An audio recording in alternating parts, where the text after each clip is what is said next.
Have you ever noticed that some lives seem to move in straight lines? People find love quickly, settle down, and never look back, while others are pulled through storms, delays, and strange detours before anything real ever arrives. If that has been your path, it can feel cruel, almost like the universe is playing games with you. But what if it isn't punishment at all? What if the very hardships you've faced are the way the universe prepares a rare kind of soul, for a rare kind of love? Carl Jung believed that life, at its deepest level, is not random. Our psyche, our encounters, even our delays, are shaped by archetypal forces that move us toward individuation, becoming the truest version of ourselves. And for certain people, especially those who refuse to settle for surface-level relationships, the road to love is not quick. It is a long initiation. You are not unlucky. You are being refined. The first stage always looks like abandonment. Everyone around you seems to pair off, move forward, and find comfort. Meanwhile, you're left standing at the edge, watching connection happen as if through a glass wall. This solitude isn't the kind you choose, like a weekend retreat or a meditative hike through the mountains. It's imposed. It's the kind that sits heavy at 2 a.m. when you realize no one truly understands the way your heart speaks. Jung would say this is the separation from the collective unconscious. Most people can take ready-made templates for relationships, the expectations handed down by family, culture, or even Hollywood, and live by them. But rare souls cannot. They feel false inside roles that don't match their depths. They cannot squeeze themselves into prefabricated molds, so the universe gives them a harder assignment. Stand alone until you can tell the difference between who you truly are and what the world tried to make you.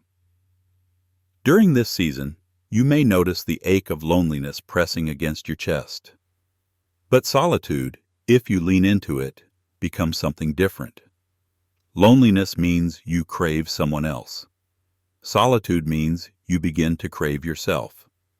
The difference matters. The universe wants to know if you can sit with the silence, if you can allow it to shape you, if you can resist the urge to collapse your standards just to fill the emptiness. Most people rush into relationships like a Band-Aid. They think a partner will soothe the wound of their isolation. But that usually leads to an even deeper loneliness. Being unseen while lying next to someone every night. You, however, are asked to wait, to filter, to learn that you would rather stand whole in solitude than shatter yourself into pieces for company.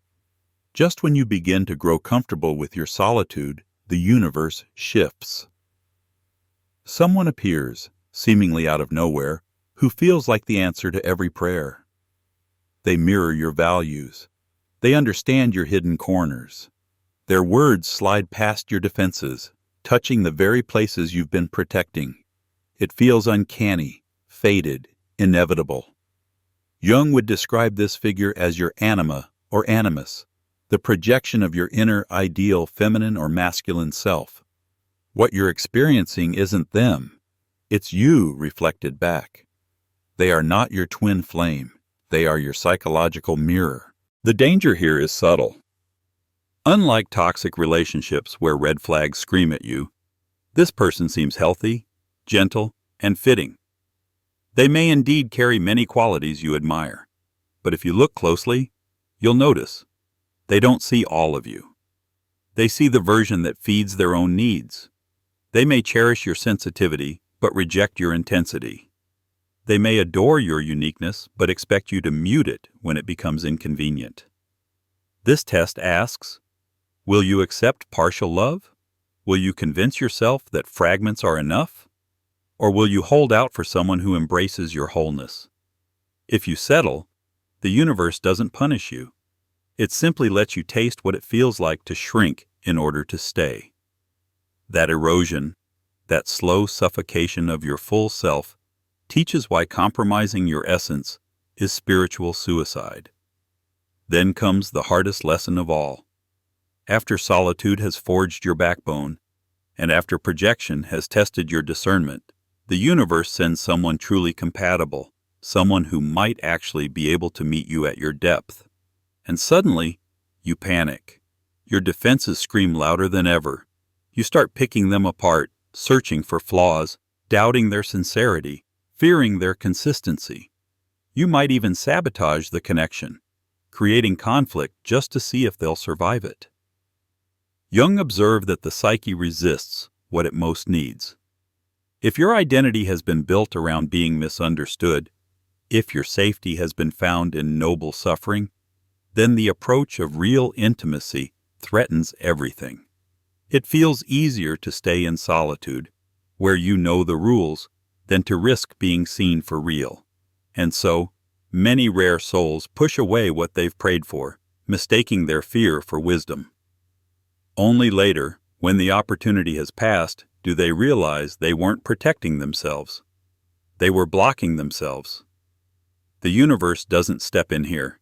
It won't stop you from running. It lets you learn the cost of self-sabotage, so that when the next chance arrives, you recognize your own patterns and refuse to repeat them. At some point, you'll notice your entire life starting to shift. Old friends feel draining. Environments that once fit now feel too tight, like clothes you've outgrown. Even hobbies or identities that once defined you suddenly seem hollow. You might think you're depressed, but you're not. You're aligning. This is Jung's individuation, the stripping away of borrowed layers so your authentic self can finally stand unclothed and free. It often requires walking away from relationships, communities, or roles that were once comforting. And here is the tricky part. Sometimes those roles were not destructive, they were even good. But good enough cannot carry you to extraordinary love. This recalibration demands brutal honesty. You must admit the ways you've hidden behind your wounds, the ways you've used your sensitivity as armor, the ways you've mistaken being different for being superior. Only when you release these identities does your vibration shift. And when it does, people respond to you differently. Opportunities begin to appear. It's not that the universe suddenly changes. You have changed your frequency to match what was waiting all along. Finally, the universe gives you one last paradox. You must stop searching for love in order to receive it. You must surrender the very thing you desire. This isn't defeat, it's completion. Jung taught that individuation brings you to a place where you no longer need someone else to fill your emptiness. You desire a partner not from lack, but from fullness. When you reach this place, you stop scanning every room for potential. You stop measuring your worth by your relationship status. You live as though you are already complete, because you are. And that is when love arrives, because only when you no longer need it can you truly receive it. Each of these initiations, solitude, projection, sabotage, recalibration, surrender, functions like a series of gates. The universe is not cruel, it is precise. It refines rare souls so that when they finally encounter their counterpart, they recognize them without confusion, receive them without fear, and give themselves without losing themselves. In Part 2, we'll explore what happens when the right person finally appears, how rare souls recognize authentic partnership, and why all the trials were necessary to prepare them for love that is extraordinary, not ordinary. When the universe finally allows the right person to step into your life, it rarely feels like fireworks exploding in the night sky. Instead, it feels like the steady sunrise after a long winter, quiet, undeniable, and profoundly natural. After years of solitude, projection, self-sabotage, recalibration, and surrender, the arrival of genuine partnership is not chaos. It is peace. You will know it instantly, not because of intensity, but because of clarity. With them, there's no desperate need to analyze every text, decode every silence, or prove your worth. The connection rests on a foundation of wholeness.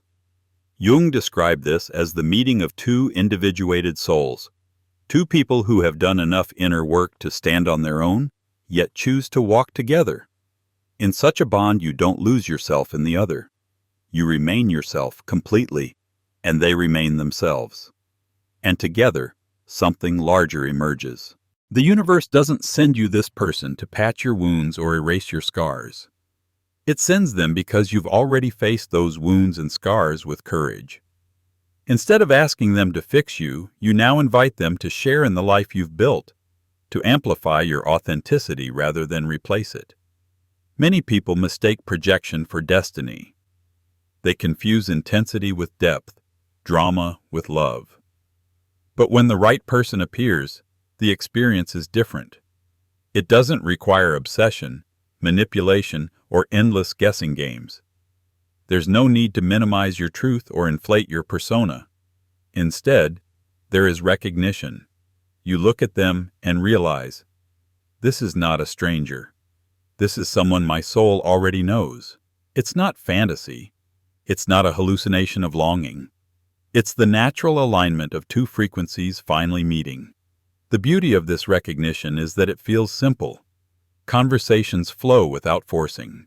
Disagreements don't threaten the bond, but deepen it. Both solitude and togetherness coexist easily. Instead of shrinking to fit the relationship, you expand inside it. For rare souls, authentic love operates by different principles. It's not about possession or control. It's about freedom. Both partners are whole, and because of that, they don't fear loss in the same way. They know the bond is not dependent on constant reassurance or clinging. In this space, love becomes a sanctuary rather than a battlefield. It supports growth rather than arrests it. Each person becomes more themselves, not less. And strangely enough, this kind of partnership often feels less dramatic than what came before. There are fewer games, fewer storms, fewer highs and lows. Instead, there's steadiness, peace, depth. And that's precisely why it is extraordinary. Because it's not fueled by illusion. It's rooted in truth. Looking back, you begin to see the wisdom of the universe's delay. If you had been given this person earlier, you might not have recognized them. You might have projected, sabotaged, or compromised until the connection collapsed. Every test, every lonely night, every false ideal, every near miss was shaping your discernment, your courage, and your capacity to receive. The universe never denied you. It was aligning you. Each disappointment refined you like fire refines metal, burning away illusions until only truth remained. The waiting was not wasted time. It was sacred preparation. When two individuated souls meet, their relationship becomes something rare in this world. It isn't built on survival, convenience, or societal expectation. It's built on conscious choice. Together, they create a field where both solitude and connection can coexist, where disagreement sharpens rather than shatters, where passion flows without fear of abandonment. This partnership does not demand that you play small. It asks you to rise into your full stature. And because both people have endured their own tests, there is mutual recognition. I see you. I meet you. I honor you as you are, not as I wish you to be. This is not the merging of two halves into one, but the joining of two wholes into something even greater. So what is the ultimate lesson of this long, often painful process? It is this: love is not about finding someone to complete you. Love is about becoming complete enough to share yourself without fear, without disguise, and without demand. The universe does not delay to torture you. It delays to make sure that when love arrives, you are ready to live it, not as a projection, not as a crutch, but as a conscious union of two evolving souls. The pain of waiting teaches you discernment. The false starts teach you clarity. The solitude teaches you self-reliance. And the surrender teaches you freedom. In the end, love is not a prize handed to you. It is the reflection of who you've become. If you are still in the middle of your journey, don't despair. Your solitude is not wasted. Your longing is not meaningless. Every night you have spent alone has been preparing you to recognize what most people miss: authentic partnership. Do not lower your standards out of fear. Do not confuse fragments with the whole. Do not sabotage the good that approaches. And most of all, Do not forget that you are being shaped into someone capable of both receiving and giving love at its highest form. In the end, you'll see that the universe was never against you. It was always for you, protecting you from lesser connections, guiding you through your own shadows, and sculpting you into someone who could hold extraordinary love.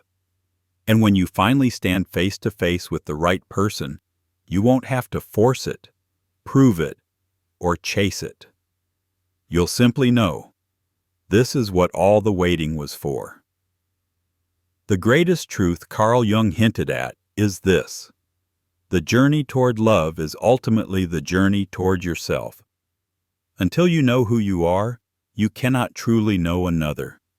Until you accept your own wholeness, you cannot embrace theirs. So if you are walking this path, take heart. The universe is not cruel, it is careful. And your willingness to endure, to grow, and to remain true to yourself is the very proof that you are being prepared for something extraordinary. If this message resonates with your story, I invite you to share your thoughts in the comments. What lessons have you learned in your waiting? What tests have shaped you? Your words may be the light another rare soul needs. And if you found value here, don't walk away empty-handed. Subscribe to The Myth. We live for more explorations into Jung's psychology, philosophy, and the deeper patterns shaping our lives. Your next step in understanding yourself and the universe's strange, beautiful design may begin with the very next video.